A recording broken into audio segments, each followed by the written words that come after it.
నేను ఉపన్యాసానికి వెళ్ళి పారవస్యంతో చెప్తున్నాను రామాయణం. చెప్తుండగా అకస్మాత్తుగా స్టోర్స్ లోంచి ఏదో మెటీరియల్ కావలసి వచ్చి ఒక ఆర్గనైజర్ ఎవరో 3 రోజుల క్రితం వేసేసిన తాళం, ఆ తాళం తీసి ఆయన అలా ఉండిపోయాడు గది ముందు.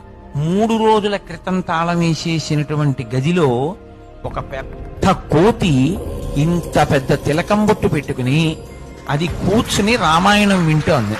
అది తలుపు తీశాక కూడా అది గమనించలేదు, అది అలాగే వింటోంది. అతను తలుపులు తీసి స్టన్ అయిపోయి అలా ఉండిపోయాడు. మీరు చెప్తే నమ్మరు, అది ఎంత కోతో తెలుసా అండి? అటువంటి కోతిని నేను కూడా చూడలేదు. నా భార్య కూడా ఉంది ఆ రోజున సభలో. ఇంచుమించుగా ఈ స్తంభానికి ఇంకొక స్తంభం అంతెత్తు కోతి. అది కళ్ళు తెరిచి చూసింది ఆ తలుపు తీసిన అతన్ని, సభని చూసింది. అదేమి భయపడకుండా తిన్నగా నడిచి అక్కడున్న స్టోర్ రూమ్ దగ్గర నుంచి నడుచుకుంటూ వీధికి దగ్గరికి వచ్చింది.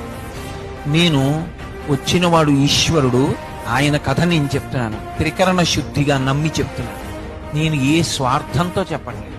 నాకెందుకు భయం ఆయన కథ చెప్పేటప్పుడు అని నేను చెప్పుకుంటున్నాను. ఆ కోతి వచ్చి కూర్చుంది. అలా కూర్చుని కాసేపు ఒక్క 2-3 నిమిషాలు అలా విని అందరి మధ్యలోంచి గంభీరంగా నడుచుకుంటూ అలా వెళ్ళిపోయింది.